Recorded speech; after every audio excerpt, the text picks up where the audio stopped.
Question आया था छोटा सा कि कम से कम 21वीं सदी में सुपर पावरिज्म को डिफाइन तो कर दो, क्या क्राइटेरिया है उसका, बस। हाँ जी, अच्छा जोर से बोलो।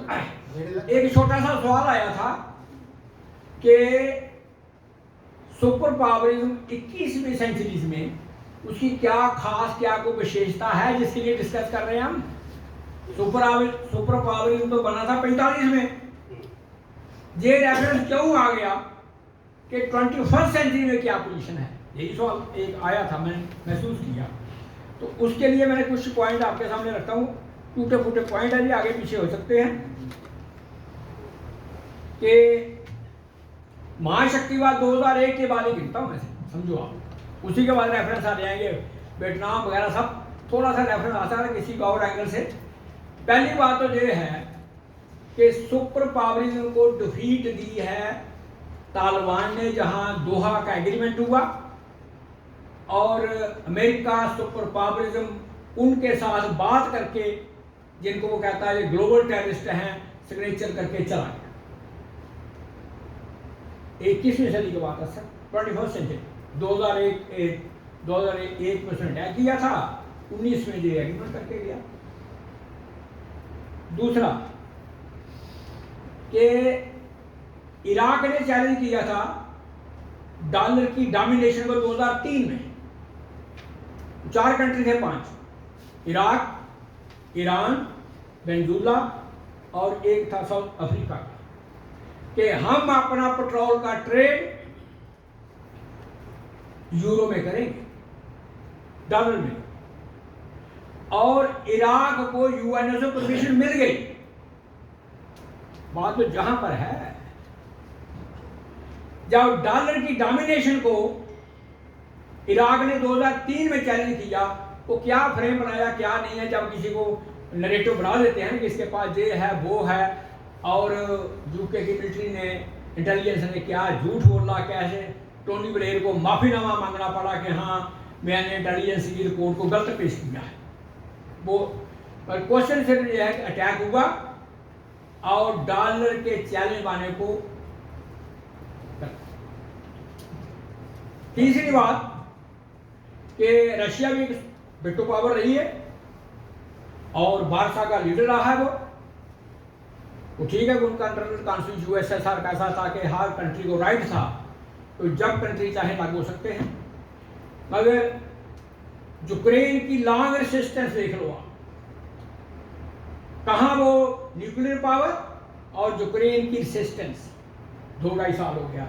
हम सबने सोचा था, हमने भी तो नहीं थी कि ये हफ्ते 2 हफ्ते का काम है, ये काम चला लेंगे। ये 21वीं सदी के फीचर्स हैं जो।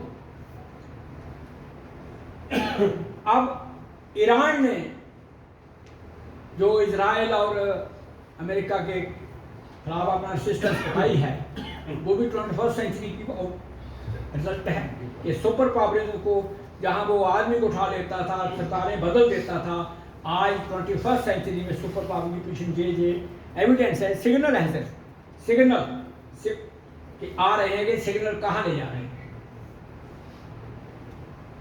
तीसरा कि एक जेनोसाइड हुआ था अफ्रीका में, रवांडा में, उसका ट्रायल करवाया था अमेरिका ने, और वहां के जनरल और प्रेसिडेंट को जिन्होंने कहा था ये दीमक है, पता नहीं काकरोच, तो उसको फांसी दे दिया इंटरनेशनल कोर्ट ऑफ जस्टिस में।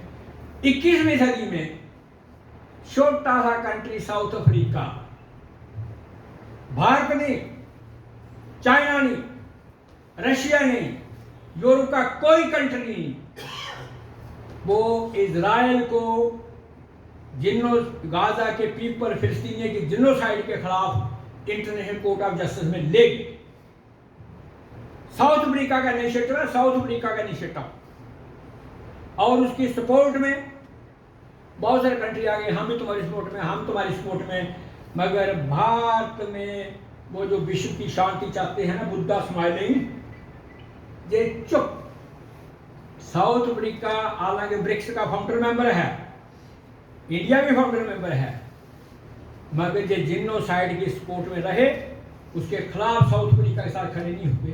ये 21वीं सदी का फीचर है, साउथ अफ्रीका का चैलेंज करना, इजराइल के जिनोसाइड जो बैक्ड बाय अमेरिका, वो कोर्ट में क्या बना वो अलग बात है, कहाँ कहाँ ब्रंट निकले वो अलग बात है, पर चैलेंज किया नहीं किसी ने। ये 21st सेंचुरी का फीचर है। अमेरिका ने जो किया था वो 20वीं सदी में 20th सेंचुरी में किया था रवांडा। एक और है कि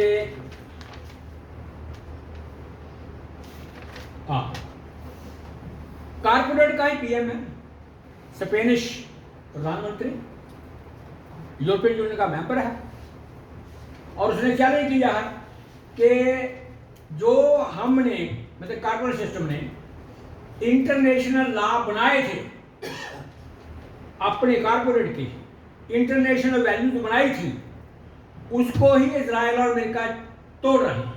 इसका मतलब आप कारपोरेट के बनाए हुए इंटरनेशनल लॉ को तुम तोड़ते हो, देखा तुम हमारे सिस्टम के खिलाफ काम कर रहे हो।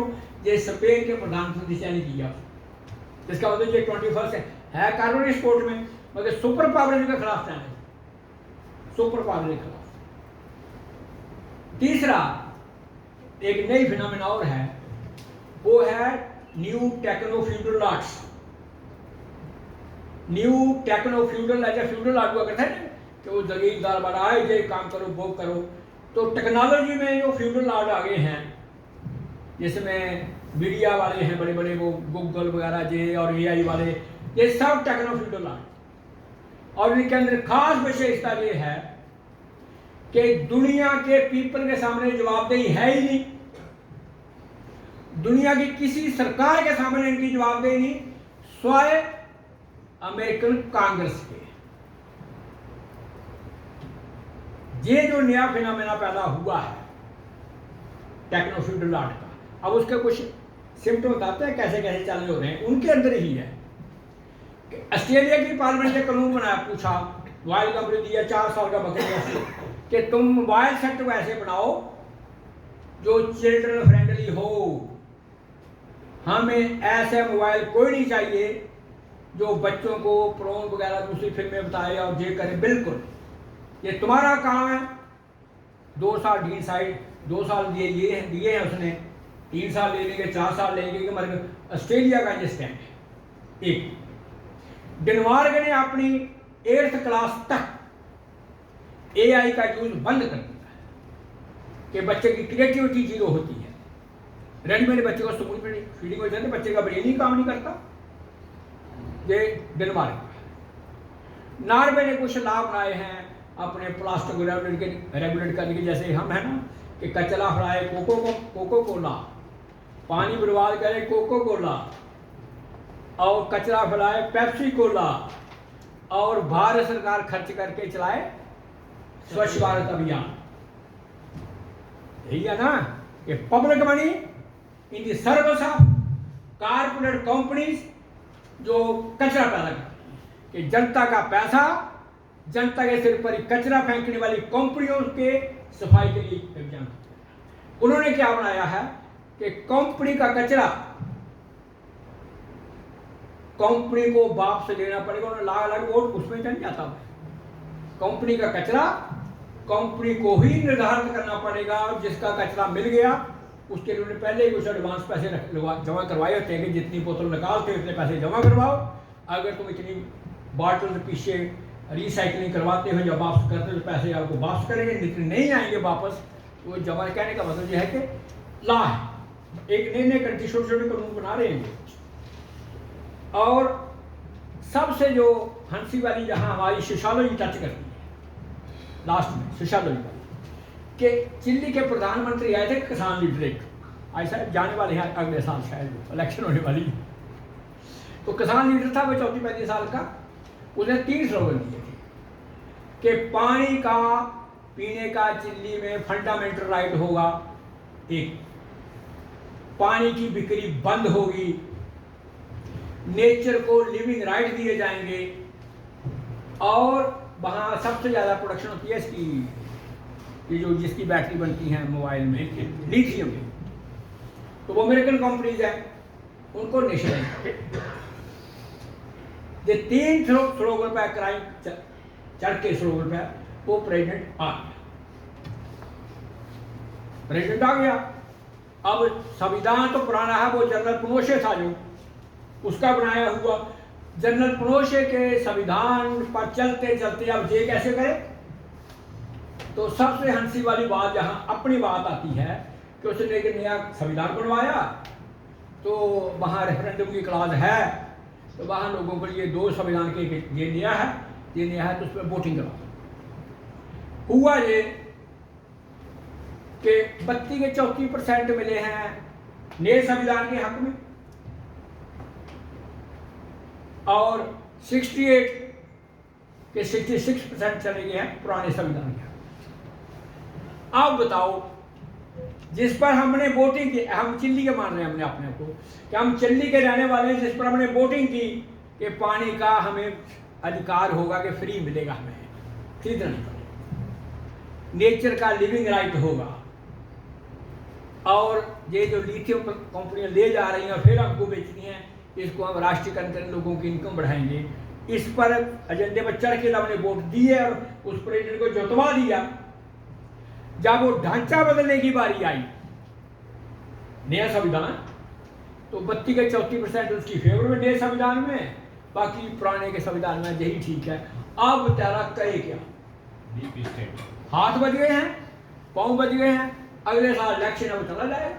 तो कहने का मेरा मतलब ये 21वीं सदी 21st सेंचुरी के ये फीचर्स हैं जो बताता है कि सुपर पावरिज्म कहीं और है, पीपल्स की मूवमेंट और पीपल्स की डिज़ायर लैकिंग है कि उनकी सोशल का लेवल जो है ना वो इतना पीछे है कि वो पुराने ट्रैक पर दोबारा चल पड़ते। जैसे हमारे वाले इंडिया के रेफर की बात नहीं करता मैं, मगर वहाँ जाकर के उसी पर आते हैं, संविधान बचाओ ये वो लटू पटू, वो बात अलग है। इसलिए मेरी कैसे 21st सेंचुरी के संविधान को, ये जो 21st सेंचुरी के ये सिम्टम जो सुपर पावरिज्म के हैं, ये को हम ध्यान में रख करके तब ये एजेंडा जो है चल सकता है आगे कि ये फीचर्स हैं आने वाले, आगे क्या होगा, हमारी सोशियोलॉजी कहाँ अटैच करेगी, तब जाके आगे बढ़ते हैं। धन्यवाद।